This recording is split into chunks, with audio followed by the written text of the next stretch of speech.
MTV business just want your money, not your happiness gitu. Ada yang bilang industri MTV itu cuma mau uang kita, sementara mereka tidak pernah peduli dengan kebahagiaan kita sebagai mountain biker.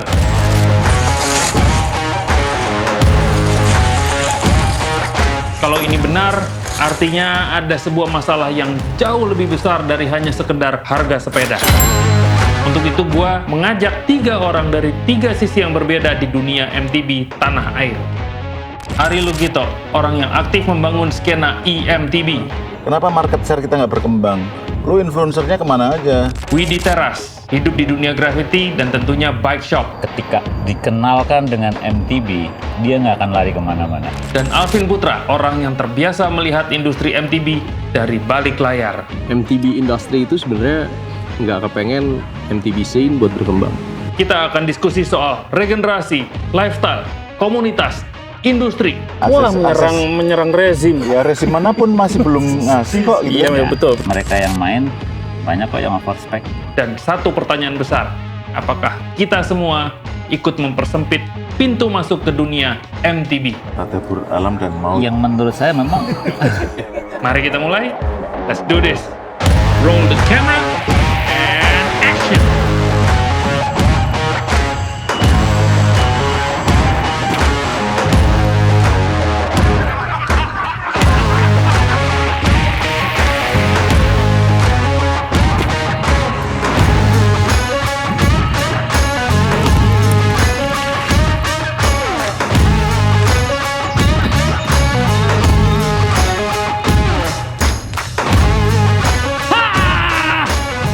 Let's do this.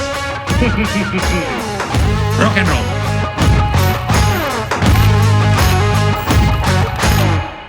Diginiin dulu biar nyamuknya hilang. Biar nyamuknya hilang. Tambahin. Jadi kemarin tuh gue abis bikin konten. Kenapa MTB mahal padahal pembelinya lagi dikit. Kan mestinya kan pembeli dikit ya dimurahin. Ini malah kebalik gitu. Kenapa ketika pembelinya dikit, kenapa harganya mahal? Nah dari semua komen yang gua pelajarin, rata-rata ngomong mahal. Nggak culture, ada yang ngomong begitu. Culture nih. Terus ada lagi yang ngomong, abis susah sih ke gunung dulu segala macem, repot gitu. Nah akhirnya sampai ke kesimpulan sebenarnya mahal itu hanya jawaban cepat mereka doang.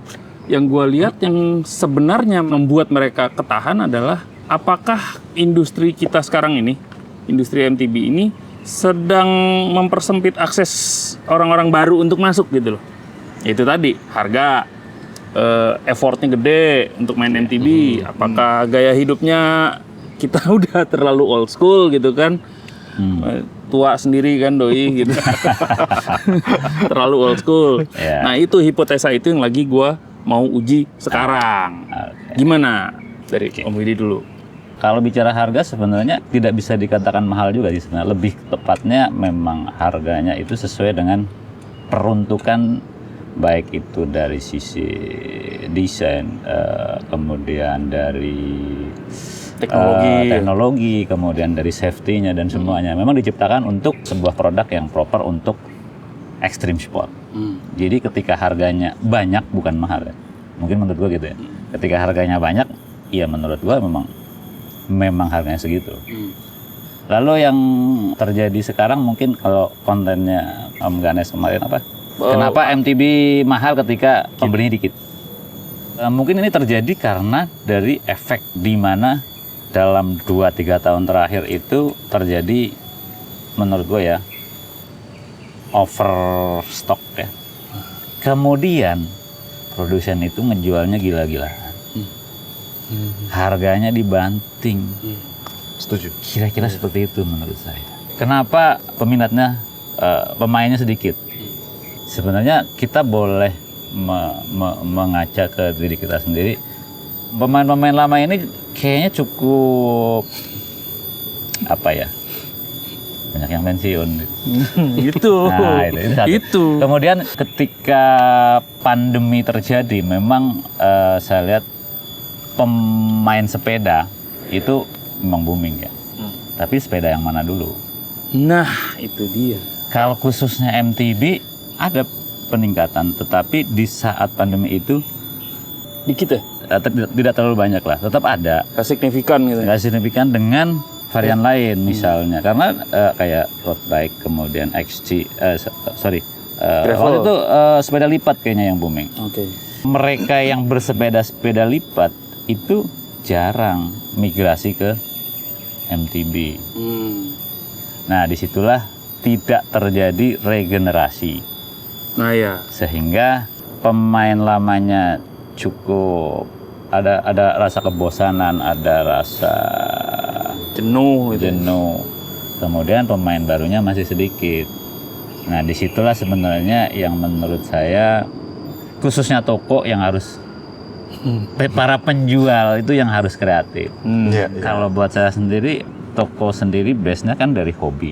Jadi ketika kita hobinya berkurang, akhirnya aktivitasnya juga berkurang. Oke. Di mana pasar yang mulai sepi ditambah aktivitinya berkurang, ya tambah sepi. Kira-kira seperti itu. Nah, Bapak ini dulu. Oke, Nggak, oke. maksud gue aneh banget gitu ketika semua orang lagi bicara ini MTB lagi sepi dan sebagainya, Doi justru jualan e-bike. Iya. Nah, itu salah satunya. Itu ajaib itu. Itu apakah itu penghancur juga itu, gimana itu? Mungkin tambahan buat apa yang tadi udah disampaikan Om Widi ya. Om Widi bilang harga juga itu meters juga lah. Menurutku dan itu yang paling kriterianya yang menjadi constraint market itu akhirnya tidak berkembang. Terbukti pada saat harga sudah dibanting karena inventory problem, tetap tidak ada daya beli kan. Itu nggak terjadi di toko aja, tapi bahkan di pabrik pun terjadi. Berarti kan global demand juga turun. Saat supply sudah berlebih begitu, mereka salah forecast, terus ya ada beberapa brand yang kena inventory problem seperti itu, akhirnya dia sampai kasih kasih permit ke toko-toko untuk bisa diskon bahkan sampai 60, 40%, 50, something like that lah. Dan kenapa itu tidak terbeli juga karena priority-nya udah beda. Dulu healthy living menjadi priority karena COVID, habis itu udah sekarang mereka lebih concern terhadap budget ini mau diapain, apalagi kondisi ekonomi makin terpuruk seperti inilah ya. Itu salah satunya. Kalau concern itu terjadi mulai dari pabrik sampai ke penjualnya, ya berarti mesti harus hand in hand kan untuk ngatasin itu. Kayak Om Widi benar tadi sampaikan, butuh creativity. Seperti kita nih misalnya, bosen dengan track tertentu gitu kan. Goes kayak itu aja. Kayak Hambalang tuh kita sampai nemu banyak track baru gitu. Yang nanti bisa membuat teman-temanmu anggap lagi gitu kan. Nanti Iya, bengek lagi kita. Gue pikir main e-bike jadi lebih santai, ternyata lebih bengek. Pada saat ini kan butuh ini nih. Alvin propose biar ada creativity budget gitu loh. Gimana? Terus itu satu. Kedua, sebagai penjual lagi nih, pada saat kita mesti kreatif dan ketemu komunitas makin banyak, ya komunitas bagaimana sih sifatnya kan? Pasti, wah gua kawan lo, jadi jangan dong harga price list gitu kan. Padahal kalau di luar negeri kan kayak tadi Om Alvin bilang nggak peduli gitu kan, bahwa MTB business just want your money, not your happiness gitu. Nah, sebentar, gue mau lempar itu langsung. Tapi kan itu di luar yang cara membangun komunitas dan bondingnya kan beda sama orang kita ya Mas ya. Pada saat kita udah ngebond sama komunitas tuh, wah udah asik itu ya tetap, bahkan sama supplier pun kita ngomong kalau kita sama komunitas ya boleh dong kita kasih cashback atau apa gitu untuk jalan keluar.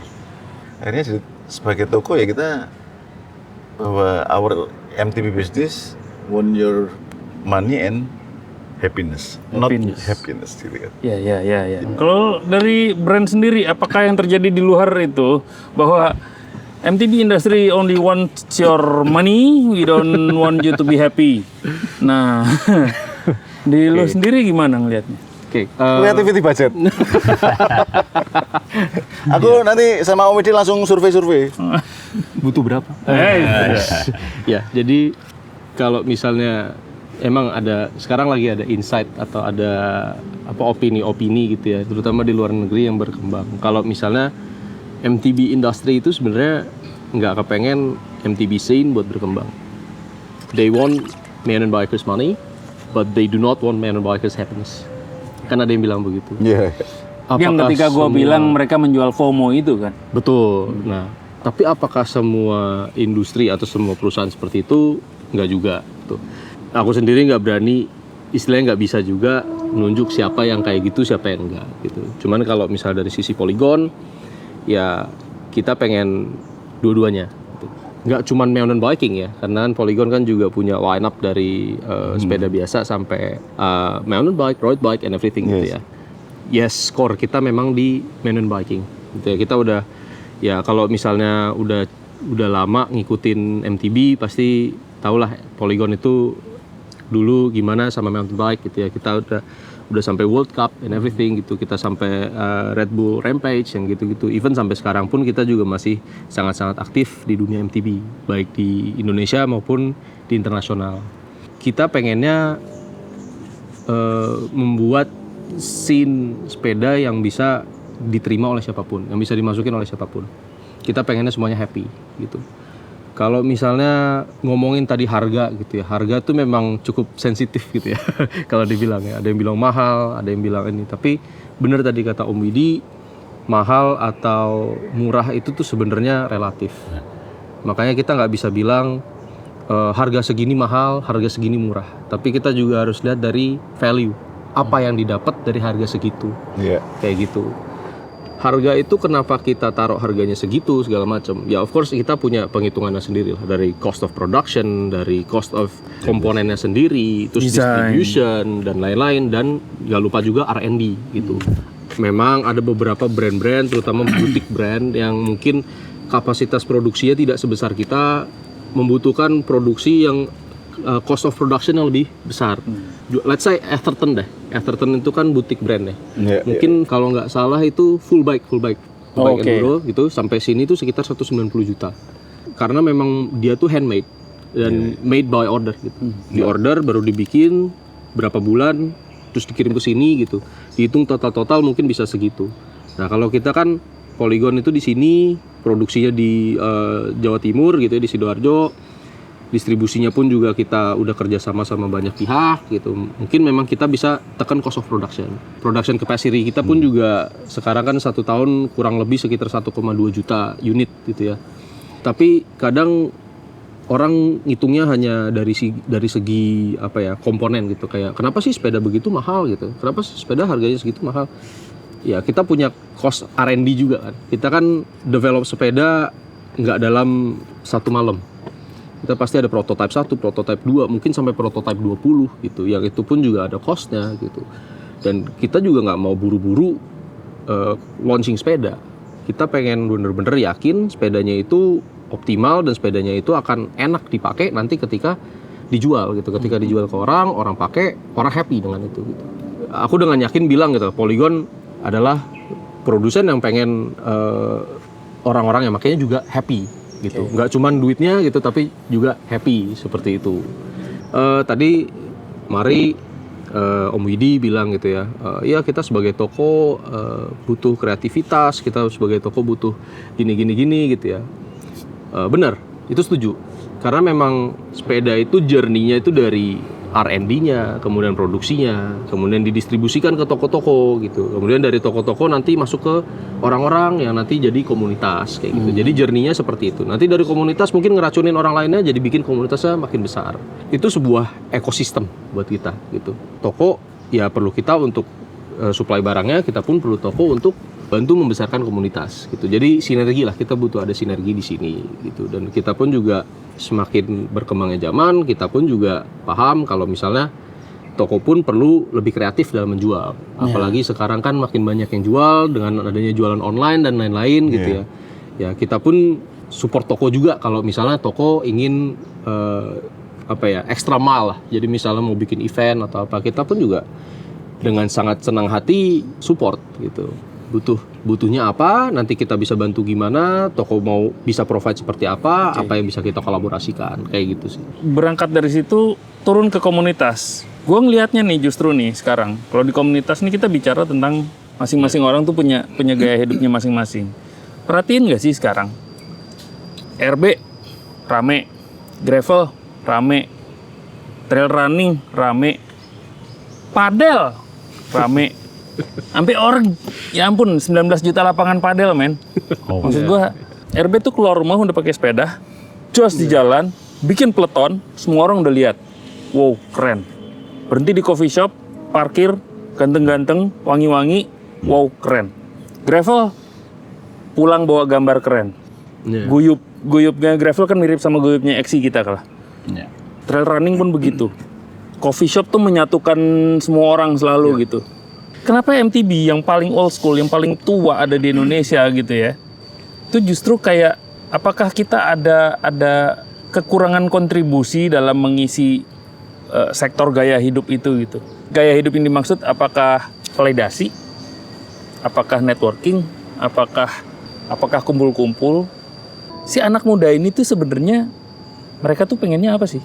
Apakah Ya, sepatu sama MTB-nya, sama produknya kan beda. sepatu MTB, helm, nipet? Oh, beda jauh banget. Enggak, tapi kita sebenarnya deket loh sama RB. Ya oke, terus maksudnya pada saat kita masuk ke komunitas, terus nanti ada kategori tuh, pada saat kita sudah paham ke komunitas, kita sudah beli sepeda, ternyata di komunitas itu, oh spekku salah dan macam-macam gitu kan. Banyak yang terjadi seperti itu. Bentar, ada satu lagi. Kita tuh ngumpat di hutan, ini aja sekarang lagi di hutan. Iya, makanya pada saat kita sepedaan berhentinya di mana? Ya. Iya. Pada saat kita race, sanggupkah race itu bisa menghadirkan banyak orang? Umum maksudnya yang pingin melihat bersepeda itu bagaimana gitu kan. Orang yang kalau Makanya- bisa menghadirkan orang yang target market. Ya. Kalau target market ya mungkin pernah aku cerita sama si Mas Alvin kan, kita mau creating new market gitu, yang punya daya beli. Ya udah kita coba di mall-mall gitu yang di situ, atau rental space building itu yang di lantai dasarnya itu gede, dan di situ kita bikin modular dan macam-macam. Dan di situ kita udah tahu bahwa di situ adalah visitor flow-nya CEO atau siapa gitu yang mereka itu tidak pernah tahu bahwa MTB itu ada. Oh, sepeda ada mesinnya. Oh, MTB itu sekarang seperti ini gitu. Dengan visual yang lebih spektakuler, maksudnya itu area itu dikelilingi sama Nuansa alam, MTB teritori yang asik gitu kan. Wah, ternyata asik juga ya. Dan di situ ada modular yang mereka bisa bayangin pada saat gua di gunung. Dengan modular tersebut mereka sudah bisa berfantasi dan pengen mencoba gitu. Ya salah satunya kan. Kan itu akan ketemu sama mereka yang punya daya beli, visitor kayak ya manajer-manajer atau visitor flow CEO yang di situ, yang datang ke situ punya daya beli ke MTB atau IMTB gitu. Nah terus kayak kita goes bareng itu juga berhentinya kemana ya kan? Iya. Berhentinya kayak Natret, berhentinya di McDonald dan udah jam 2 malam gitu. Terus habis itu kita goes ke Hambalang, berhentinya ya di Maija ya, ketemu orangnya. Kita tuh ketika anak-anak RB itu nangkringnya di coffee shop yang cakep-cakep, ngomongin tentang apakah ini fruity lah, apakah ini nati, kita ngomongin ini cireng berapa gitu kan. Dan dia di sebuah kafe yang itu juga kafe hobi maksudnya. Iya. Itu ritual mereka menikmati kopi lah. Iya. Maksudnya ngapain harus ngelihat di situ ada orang MTB, kadang-kadang mereka udah nggak peduli gitu. Berasa nggak, Om Edi, bahwa memang gaya hidup MTB itu memang kayak mulai tertinggal di belakang? Menurut gue sih nggak tertinggal ya. Jadi mungkin lebih tepatnya gini, tidak ada senior-senior ini yang mengajak teman dan sebagainya. Kalau kayak road bike udah jelas, yang dicari itu endurance-nya. Yang kedua emang lifestyle-nya juga beda. Road bike sama anak MTB menurut saya agak memang berbeda ya. Bertolak belakang. Bertolak belakang. Jadi kalau di MTB kecenderungannya orang refresh ya, melihat suasana alam, tapi spotnya tetap dapat. Bahwa spotnya tidak sekuat road bike yang memang mencari endurance, iya. Tapi refreshnya menurut saya lebih. Nah spesifik kalau di downhill ya memang beda lagi, extreme sport. Jadi kenapa? Tadabur alam dan maut. Yang menurut saya memang Tadabur alam dan maut. yang perlu ditumbuhkan adalah animo untuk ke MTB itu, karena orang banyak yang tidak tahu. 2 atau 3 minggu yang lalu saya main di Nura, kebetulan ada anak road bike. Begitu coba, dia mendapatkan kebahagiaan yang lain. Ternyata itu alam indah. Nah itu, akhirnya apa? Baru kemarin dia datang ke toko, dia ambil belanja. Artinya memang butuh Peracunan. Mencoba juga. Pengenalan apa ya? Bahasanya apa nih, Pin? Bukan meracuni. Kalau meracuni kesannya kita jahat ya. Iya, kalau meracuni kan upgrade dong ya. Iya. Ini Mengenalkan Iya. dunia MTB karena memang ini MTB ini menurut saya niche market ya. Jadi kalau dihitung prosentase dari jumlah sepedanya berapa sih MTB? Berapa Iya, persen iya. sih? Kalau nggak salah mungkin nggak. punten. Gua Beliau abis survei MTB, jumlah MTB Indonesia tuh 80% masih lebih tinggi dibanding. Ya. Iya. Lebih tinggi dari Sally, lebih tinggi dari Ya. Lah, MTB? MTB. MTB. Oke. Kalau kita ngomongin secara market share gitu ya, mungkin MTB dengan yang lain itu mungkin kalau misalnya di Polygon berapa persennya aku nggak bisa keluarin. Tapi masih lebih besar MTB gitu. Nah, iya. Kalau gitu, kalau misalnya MTB masih rame, kenapa orang-orangnya nggak kelihatan? Nah. Kenapa kok kayaknya sepi gitu? Nah, Oke, jadi ini aku coba jawab dari konteks dari perspektif anak muda, gitu ya. nah. Yang junior. Gitu. Sedap. Ya, jadi kalau misalnya kita junior ini, itu kita pengen terlihat. Kita masih dalam fase kita ingin terlihat, kita ingin mungkin dalam tanda kutip validasi ya. Butuh validasi lah ya. Kita masih dalam tahap itu. Gitu. Kita ingin we wanna look cool gitu. Kita Enggak, pengen terlihat keren. gue masih kok. Masih muda kan berarti kan? Ya, itu yang pertama gitu. We wanna look cool. Yang kedua adalah ya kita juga pengen sesuatu yang bisa dinikmatin bareng dengan teman-teman. Nah, memang kalau misalnya kita ngomong kenapa padel gitu? Karena padel itu easy. Pulang kerja, pulang kantor gitu atau mungkin kalau weekend mau main tinggal sewa lapangan sekian main bareng teman-teman. Capek pulang, pergi wangi, pulang masih wangi. Ya agak sepet dikit tapi masih wangi gitu. Sepeda misalnya, sepeda mungkin road bike atau Sally itu lebih masuk gitu ya. Atau sekarang kan banyak yang main fiksi juga gitu ya. Karena itu tidak membutuhkan pengorbanan yang terlalu besar. Nah, oke, sekarang kita MTB nih. Kita MTB. langsung MTB menyesali kita nasib dari- gini jadi anak MTB. Pengorbanannya besar gitu. We wanna look cool-nya karena speknya atau apanya? Atau cara bersepedanya? Oke. Nah, itu kan butuh waktu juga. We'll get to it. Jadi memang kan pengorbanan besar gitu ya. Kita perlu loading. Kalau misalnya menurutku kalau mahal itu nggak jadi handicap. Kenapa? Road bike pun juga tidak murah. Dan bener budget bisa disesuaikan gitu ya. Yes. Kalau dari sisi Polygon istilahnya kita punya dari range bawah sampai range atas semuanya bisa tergantung budgetnya berapa. Nanti tujuannya nggak dapat, jadi tidak cool. Kalau menyesuaikan budget. Yuk. Padahal kan sebenarnya Padahal sama Om Widi kan bisa beberapa kali ya. Om. Oh, enggak, bukan. Maksudnya kalau budget disesuaikan tuh gini. Katakanlah pemain MTB ini, mereka yang main banyak kok yang over spec. ya, Oh iya. betul.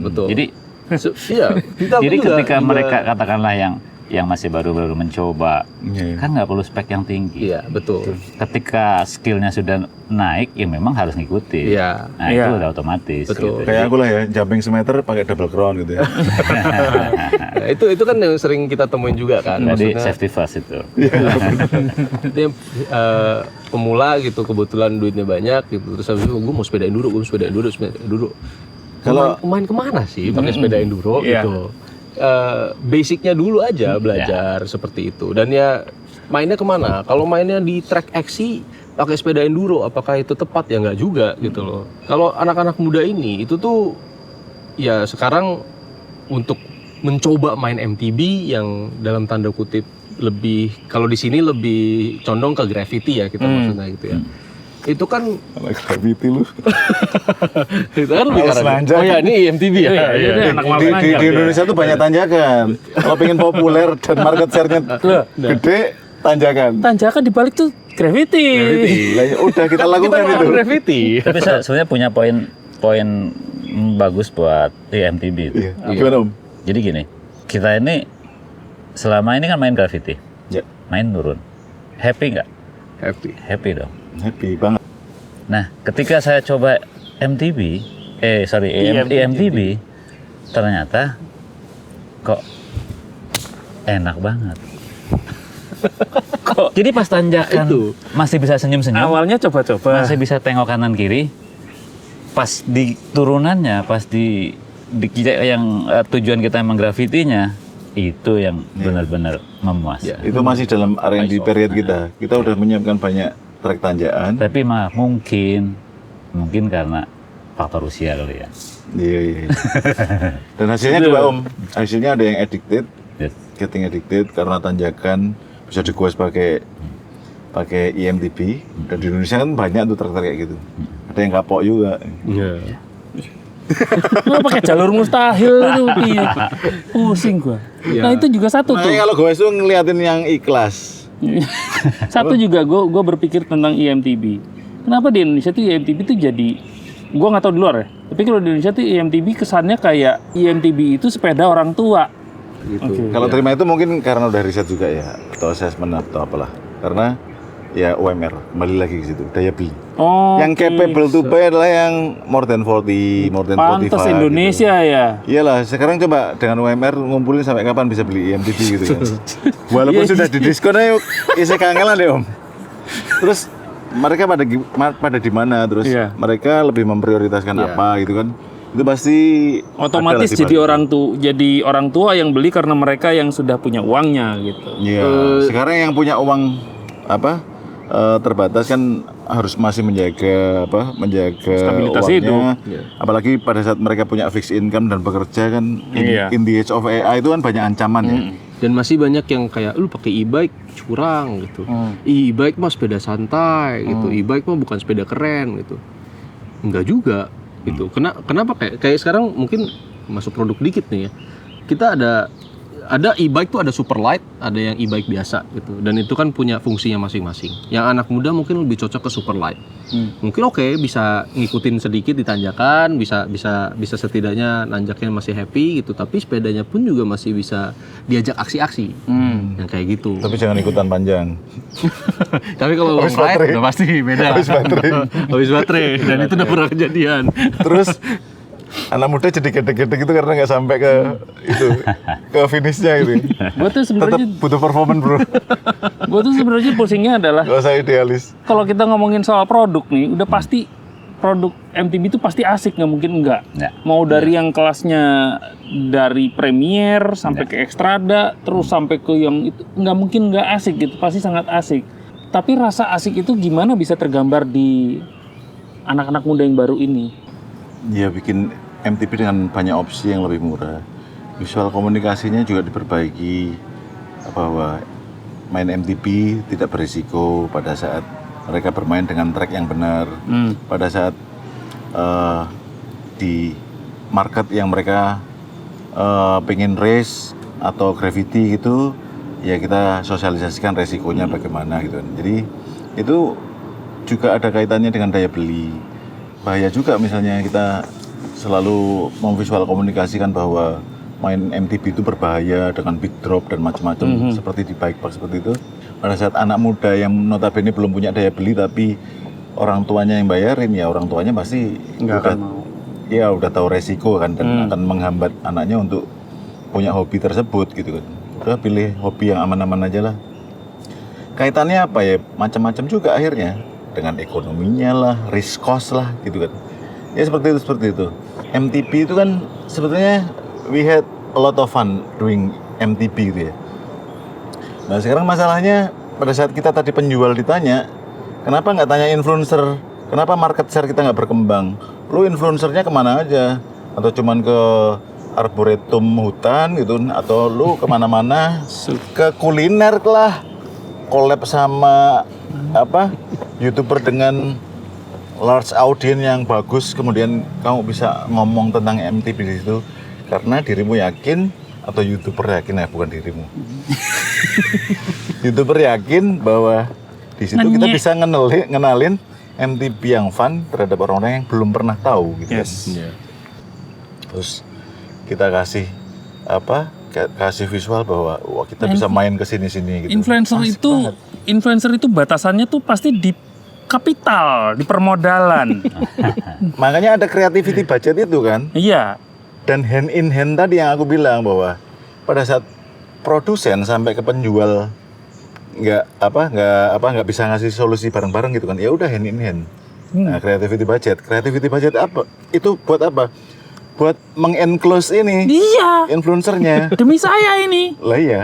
Nah, aku bantuin dirimu. Oh iya bener. Iya. Nah, gitu. Dan produsen juga ada bantu. Ini harus ngomong sekarang. Kalau dari brand gimana? Lu Mewakili produser gimana? menemukan sinyalemen apa yang terjadi di anak muda sehingga mereka kayak susah masuk tuh? Apa yang bikin mereka masuk? Lu sendiri sinyalemennya gimana? Oke, kalau dari perspektif anak muda ya, kan kita ini kan masih istilahnya Terus masih bukan produsen. harus validasi ya. Nggak berani dia ngomong. Nggak bisa ngomong produsen. Ya sebagai kan kita istilahnya kan masih harus validasi gitu. Dan kita pun juga istilahnya ada anak-anak muda yang mungkin pengen cobain MTB, tapi nggak tahu mau main di mana, nggak tahu mau main sama siapa, sama ya image-nya kalau gue pernah nanya gitu ya sama teman-teman yang nggak main gitu. Gimana sih image anak-anak MTB gitu? MTB itu antara bapak-bapak belusukan yang pakai hardtail atau yang race banget, yang graffiti, Terbang-terbang. yang terbang-terbang ya kayak gitu. Nah, jadi istilahnya itu kayak 1 atau 0. Jadi istilahnya kalau misalnya lu bukan racer, lu pasti bapak-bapak MTB. Kasarnya kayak gitu. Yang pakai hardtail langsung kayak belusukan gitu loh. Padahal kan sebenarnya kita ngomong MTB, mountain biking ya. Kita kan main di gunung, ada pemandangan, ada apa. Nah, itu mungkin yang kita juga perlu tonjolin gitu. Yang kedua juga karena tahu istilahnya dulu itu kan aku kan belajar sendiri terus belajar dari Spartan Racing Team gitu, dan itu kan belajarnya cukup ekstrim, maksudnya ketarik karena keadaan gitu kan. Nah, sementara kan anak-anak baru ini tidak harusnya seperti itu, harusnya ada yang nuntun, ada yang apa. Makanya ketika teman-teman mau nyobain, aku kan coba kayak ya udah ayo sama gue tuntun gitu, gimana caranya supaya mereka tuh bisa selamat sampai finish, mereka bisa nikmatin dulu gitu. Karena itu yang menjadi sesuatu yang pasti bikin mereka rasa ketagihan gitu. Woi bisa nih, ayo lagi gitu.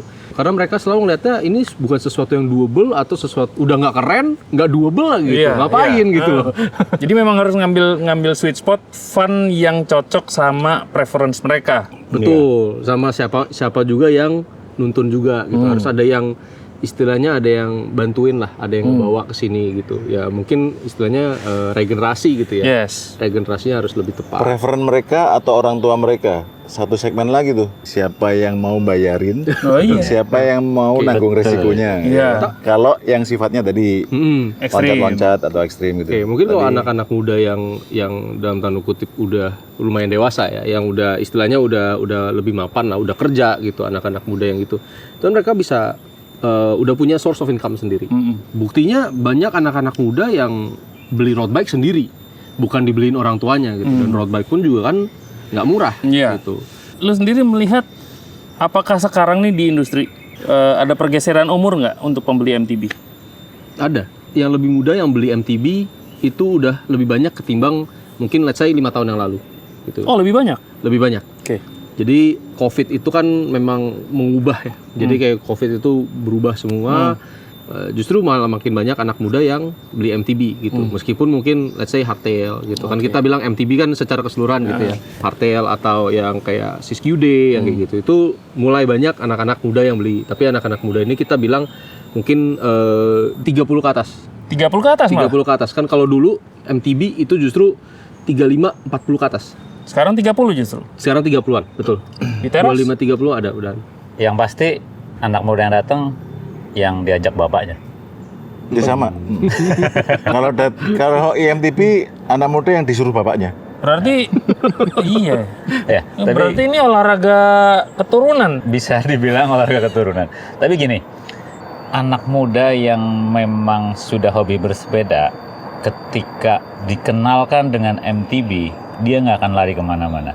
Kalau saya kan segmennya memang banyak kan yang di graffiti ya, itu kecenderungan mereka yang sudah masuk dia nggak akan bisa lari karena di situ menemukan apa ya, ada adrenalin, ada kenikmatan kepuasan sendiri yang bisa kita nikmati sendiri. Iya. Kenapa anak-anak MTB jarang menstorikan yang tadi? Karena kenikmatannya emang buat sendiri. Iya. Tipe validasinya juga, beda ya berarti. beda. Betul, dan ya itu sebenarnya mereka mau coba gitu. Cuman nggak ada teman-temannya karena nggak main dan teman-temannya nggak mau nyoba. Dan dia nggak ada yang memfasilitasi dia untuk mencoba. Betul. Jadi dia nggak akan nyoba. Iya. Ya siapa yang harusnya bisa memfasilitasi ya kita lagi gitu. Iya. Itu Kita harus bisa gitu. Kita harus bisa membawa orang-orang baru ini gitu. Ya. Yang notabene jatuhnya selamat loh ya. Oh ya. Masih bisa bangun lagi. Malah kalau bisa dibilang justru jatuh ketika kita MTB-an sama jatuh ketika ngaspal gitu ya. Lebih sakit jatuh pas ngaspal. Iya. Ya iyalah, jelas. Pasti. Heeh. Gitu loh. Orang kan masa sih jatuh pas ini? Iyalah. Tapi jatuh aspal tuh pasti luka. Gitu. Pasti luka, nggak Kalau mungkin kita jatuh enggak. sini kita ketawa-ketawa, masih bisa ketawa-ketawa ya kayak gitu. Nah, Bahkan gua- menjadi sesuatu yang menyenangkan ketika jatuh di track seperti itu, dan di situ tidak ada pembeda golongan ya. Katakanlah kita main satu kantor atau ada bos, ada kita OB dan sebagainya main. Kapan sih kita bisa ngetawain bos kita? Iya, Saat bos kita saat- jatuh. Iya. Jadi memang kayak olahraga yang sangat egaliter gitu. iya. Iya. Gue masih gatel nih karena masih kepisah antara dari yang terakhir main BMX di 13-14 ya. Iya. 0-30 langsung. Oke. Ini ngisinya gimana ini kita? Apakah perlu diisi atau MTB Indonesia tuh sangat-sangat sebenarnya sangat-sangat bukan MTB Indonesia lah. Maksudnya orang-orang MTB itu kadang sangat-sangat pikirannya ke kompetisi. Competition gitu. Misalnya dulunya main BMX gitu, nanti akan jadi atlet kayak gitu. BMX itu sekarang lagi rame sekali. Lagi naik sekali, mungkin dari akhir tahun lalu gitu. Itu lagi naik banget gitu. Dari Polygon sendiri sebenarnya itu sudah ada program regenerasi. Jadi kita banyak support, kita banyak kerjasama sama akademi-akademi gitu ya, yang mungkin sekarang masih di kelasnya youth atau mungkin di bawahnya gitu ya, prayut gitu, main BMX gitu, kemudian nanti mungkin udah mulai masuk ke main DH, main apa gitu. Jadinya tuh kita ingin melahirkan generasi-generasi MTB baru gitu. Tapi jangan ke kompetisi terus maksudnya. Itu. Udah bicara belusuan Iya. atau Gua pribadi tuh memaksimalkan MTB teritori gitu kan. Ya, Sebenarnya nggak harus. iya. nggak harus kompetisi, betul. Nah kan Pada saat kita ngomongin hobi terus ngomongin kelas elit, kelas apa gitu. Ini arahnya kemana Iya. nih? Gue mau beli BMX ini terus Kenapa gue disuruh harus ke balap situ. gitu? ya Ya itu kan. Itu yang gue selalu bikin gue jadi ngeblok lagi nanti. ngeblok tuh Ya. karena kenapa sih? Harus berprestasi. Terutama dari padahal. brand. Gue mau mengkritisi brand nih. Brand itu kenapa selalu ketika ngomong produk saya baru, lihat nih terbukti di race, terbukti di ini, terbukti di itu.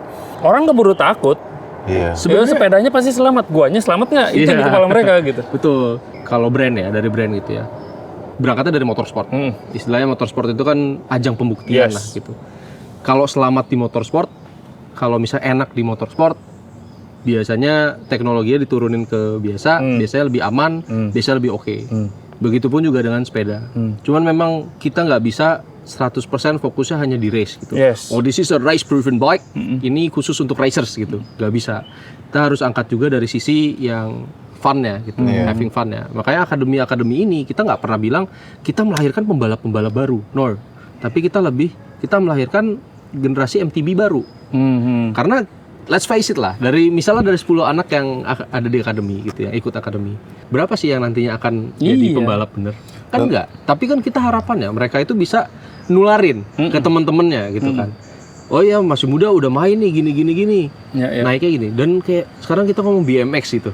BMX race itu porsinya berapa sih? Iya. Dibandingin BMX yang dalam tanda kutip tarkam lah ya gitu.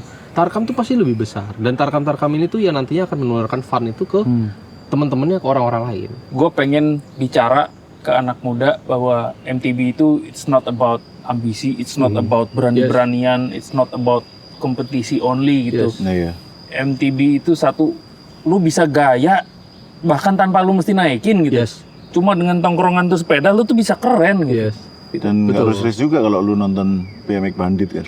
Iya, lihat Pada saat kita SD itu BMX jadi populer tuh karena BMX Bandit itu Iya. race bukan gitu. Bukan. Ya. Itu lifestyle anak-anak di Iya. kota gitu. Iya. apalagi angkatan kita ya BMX Bandit ya. Iya, makanya Nicole Kidman kan. Iya, makanya lu jadi bandit, terus nanti pasti banyak yang ikut. Angkatan Om ya? Enggak gitu dong. Angkatan Om ya? Bukan. Mulai ngomong angkatan. We can be looking cool on the street gitu ya. Iya. Maksudnya tanpa harus race gitu kan. Jadi menurut gua nih kita semua nih memang mau nggak mau kita punya peran untuk apakah mau membuka atau mempersempit jalan masuk anak-anak baru ini ke MTB. Iya. Gimana? Kalau gua pribadi secara komunikasi gua akan mulai bicara bahwa MTB itu sesuatu yang stylish, sesuatu yang bisa dijadikan lifestyle yang daily bahkan gitu. Gua akan menormalisasikan bahwa sepeda enduro ke tengah kota. Nah, itu gua mau bikin itu. Om Widi apa perannya kira-kira? Activity dalam arti kita selalu main sepeda.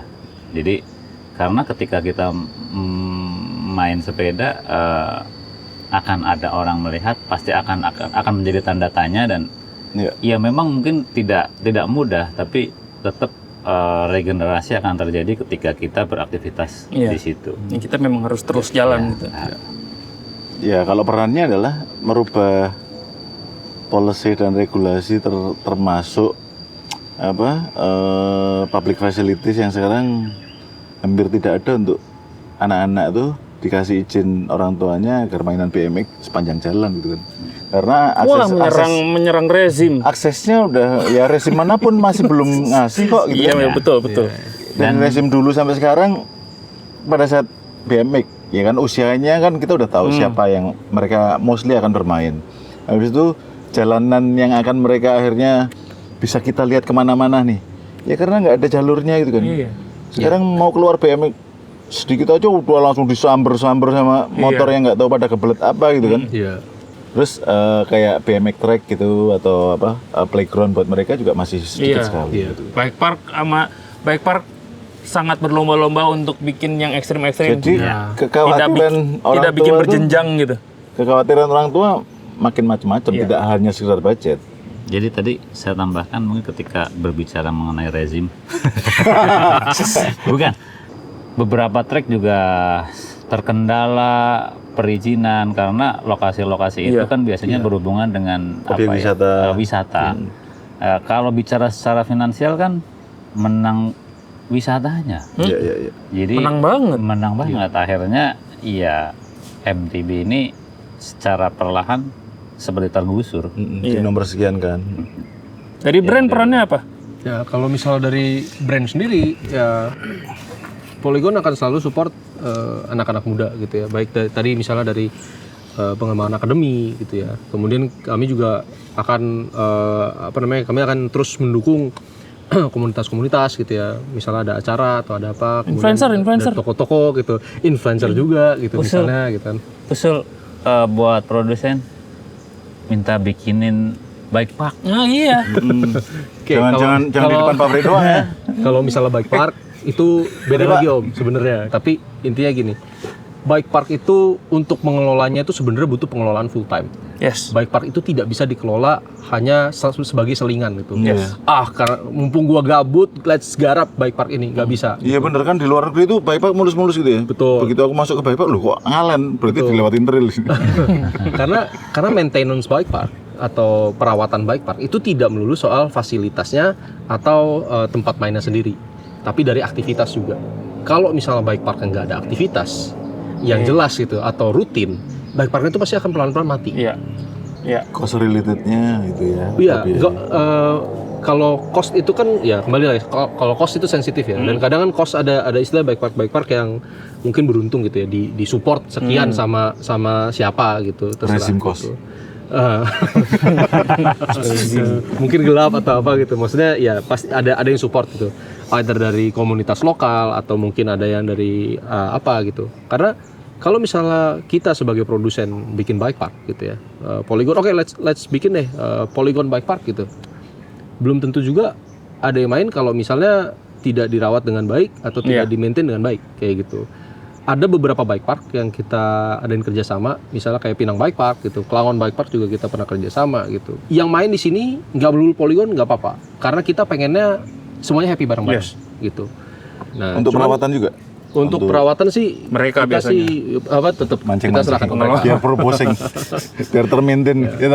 Tapi kalau misalnya kita sih lebih prefer kalau misalnya sudah ada roadmap yang jelas, sudah ada activity yang jelas gitu ya, dan sudah pasti dimainin terus di situ nggak masalah. Karena kalau misalnya kita support bike park, it's not about the resource sebenarnya, bukan masalah uangnya kasarnya gitu. Tapi sekarang Bisa apakah jalan itu terus bisa apa di-maintain, apakah itu bisa jalan terus, dan apakah itu bisa mengembangkan MTB secara keseluruhan. Karena kembali lagi ke goal kita, goal Polygon gitu ya, adalah mengembangkan MTB Indonesia atau mengembangkan sepeda Indonesia secara keseluruhan gitu. Ya. Karena kita kan nggak bisa istilahnya ya udah gue support bike park ini deh gitu, tapi yang gede cuman bike parknya, tapi scene-nya nggak berkembang, itu kan juga kita nggak bisa gitu kan. Nah, kalau misalnya saya pribadi sebagai anak muda gitu ya keep on riding aja terus, sama sekalian nggak menebarkan image kalau misalnya MTB itu ngeri lah gitu. Mau main, ayo main sama gua di sini bisa gitu. Jadi tiap orang dari kita di sini ada kesepakatan bahwa kita punya peran masing-masing di industri masing-masing, di departemen masing-masing. Betul. Untuk majuin MTB itu nggak lagi pakai cara lama gitu. Iya. Karena memang zamannya udah berubah, Ya. cara berpikir anak muda juga udah berubah. Coba kita deketin mereka, cara mereka memvalidasi diri seperti apa, coba kita bicara dengan kayak gitu. Betul. Setuju, Pak? Setuju. Mantap. MTB tidak ngeri karena cost structure-nya jelas. Yes. Ya. It was a great talk. Terima kasih banyak. Sama-sama. Great talk, great talk. Thank you, man. Thank you. Thank you for all narasumber yang udah mau goes bareng dan diskusi hari ini. Thank you juga untuk kru yang... Lu ngapain di situ? Alah, ada-ada aja. Back to studio. So, mungkin kita semua tanpa sadar ikut ngebentuk kondisi mountain bike Indonesia saat ini, hari ini. Untuk itu gue punya 2 pertanyaan buat kalian semua. 1, kalau lu ketemu sama anak muda yang belum pernah tersentuh oleh mountain bike sama sekali, apa yang akan lu lakukan supaya dia bisa jatuh cinta dengan mountain bike? Yang kedua, apa satu hal yang menurut lu harus berubah supaya 5 tahun lagi MTB bisa diisi oleh anak muda? Sepedanya, komunitasnya, bike parknya, atau cara kita memperkenalkan MTB? Mari kita diskusi. Thanks for watching, and I'll see you in the next video. Rock and roll!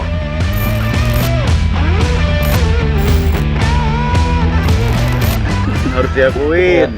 Harus gua akuin Norco cakep sih. Sisa berapa minggu ya? Tapi Norco enak cakep. Polygon sih memang sih. Yang itu di-cut.